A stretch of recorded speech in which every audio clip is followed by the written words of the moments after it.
এখানে এসেছি ওনার খবর নেওয়ার জন্য। রুমন ভাইরে ধন্যবাদ জানাই যে উনি ওই ব্যবস্থা করে দিয়েছেন। অল্প করে ডক্টরের সাথেও কথা হয়েছে। আমারই একটা মেসেজই থাকবে সবার কাছে যে এই জিনিসটাকে আমরা কেউ পলিটিক্যালি ভাবে না দেখে আমরা সবাই জানি যে উনি দেশের জন্য কত কিছুই করেছেন। উনি এখন অসুস্থ।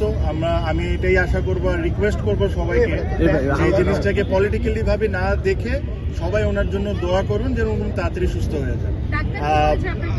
একই কথাই বলেছেন যে দেখেন আমরা সবাই জানি যে ওনার অবস্থাটা যেরকম আমরা চাই সবাই যত দ্রুত ভালো হয়ে যাক, ওই অবস্থায় নাই উনি এখন, বাট স্লাইটলি অথবা ইমপ্রুভ করছেন।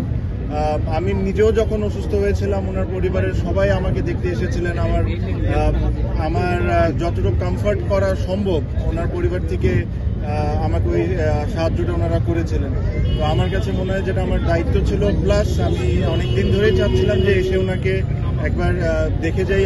আপনারা জানেন যে দেখা হওয়াটা সম্ভব না, বিকজ উনি সিসিওতে আছেন, বাট ওনার পরিবারের অনেকের সাথে দেখা হয়েছে। তো আমি আমার সালাম আর আমার বিশেষ ওনাকে জানাই।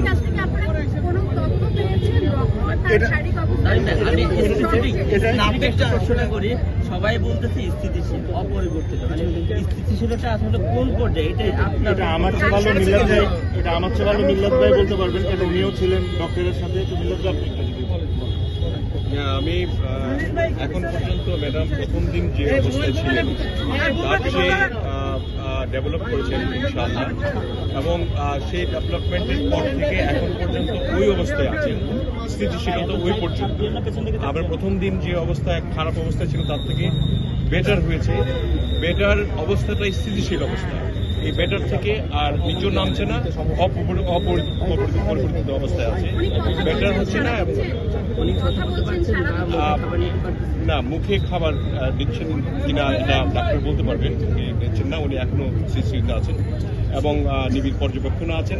তবে প্রথম দিকে যে অবস্থা ছিল তার চেয়ে ইনশাল্লাহ ইমপ্রুভ করেছেন, এবং এই ইমপ্রুভ অবস্থাটা স্থিতি অবস্থা